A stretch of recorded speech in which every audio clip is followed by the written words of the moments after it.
અમદાવાદના ચાંદખેડામાં બે બાળકીઓના શંકાસ્પદ મોતનો કેસ। 2.5 મહિનાની બાળકીના મૃતદેહનું પોસ્ટમોર્ટમ કરવામાં આવશે। એફએસએલની ટીમને સાથે રાખીને બાળકીનો મૃતદેહ બહાર કાઢવામાં આવ્યો। પરિવારે બાળકીના મોત પછી મૃતદેહની અંતિમ વિધિ કરી હતી। બંને બાળકીના શંકાસ્પદ મોત મામલે તપાસ શરૂ કરી છે। અમદાવાદના ચાંદખેડા વિસ્તારમાં ઢોસાનું ખીરું ખાવાથી બે બાળકીના શંકાસ્પદ મોત મામલે હાલ પોલીસે તપાસ તેજ કરી છે। ખાસ કરીને એફએસએલની ટીમ સાથે જે 2.5 માસની બાળકીનું જે મોત થયું હતું, જેની વિધિ પરિવારે કરી દીધી હતી, તે બાળકીનો મૃતદેહ બહાર કાઢીને હાલ જે એફએસએલની ટીમ દ્વારા તપાસ કરવામાં આવી રહી છે। તો જે પ્રકારની ઘટના ચાંદખેડા વિસ્તારમાં બની હતી, મારુતિ પ્લાઝા રેસીડેન્સીમાં રહેતા વિમલભાઈ પ્રજાપતિ અને તેમની પત્ની ભાવનાબેન અને તેમની બે દીકરી, જેમાં 4 વર્ષની જે મિસ્ત્રી અને જે 2.5 માસની જે રાહા જે હતા તેઓએ ઢોસા ખાધા હતા, જેમાંથી મિસ્ત્રી અને રાહાનું મોત થયું હતું। 2.5 માસની બાળકીના મોત બાદ પરિવારે અંતિમ વિધિ આજે ચાંદખેડાના સ્મશાન ગૃહમાં કરી હતી અને ત્યારબાદ બીજા દિવસે મિસ્ત્રીનું પણ અચાનક જ મોત થયું હતું, જેથી બે બાળકીના એક સાથે મોતની ઘટનાને લઈને સમગ્ર મામલો ચાંદખેડા પોલીસ સ્ટેશન પહોંચ્યો હતો।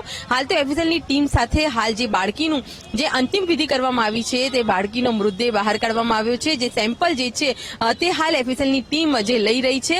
ખાસ તો બાળકીનું મોત કયા કારણસર થયું હતું, ખરેખર ઢોસા ખાવાથી જે ખીરુનો ઉપયોગ થયો હતો તેના ફૂડ પોઈઝનિંગના કારણે મોત નીપજ્યું હતું કે પછી અન્ય કોઈ શંકાસ્પદ કંઈ કારણ છે, તે મુદ્દે તપાસ કરવામાં આવી રહી છે। કારણ કે બાળકીના માતા પિતાની સ્થિતિ પણ અત્યારે હાલ જે ખરાબ છે ને તેઓ પણ સારવાર હેઠળ છે, પણ અત્યારે જોઈ શકાય છે કે બાળકીના મૃતદેહને લઈને હાલ એફએસએલની ટીમ તપાસ કરી રહી છે। ખાસ તો આ ઘટના કેમ બની હતી, કારણ કે એક તરફ જે ઘનશ્યામ ડેરી જે હતા તેના જે માલિકોની જ્યારે પૂછપરછ કરી તો જે ખીરું આજે પરિવાર લઈ ગયું હતું, તે જ ખીરું અનેક જે ચાંદખેડા વિસ્તારમાં રહેતા પરિવારે ખરીદ્યું હોવાનો દાવો તેઓ કરી રહ્યા છે। એ જ ખીરું જે 80 થી 90 કિલો તેઓએ વેચાણ કર્યું હોવાનું સામે આવ્યું છે, પરંતુ આવી કોઈ પણ ઘટના કોઈ પરિવાર સાથે બની નથી। તો આજે બે બાળકીના આજે શંકાસ્પદ મોત એક રહસ્ય બન્યું છે।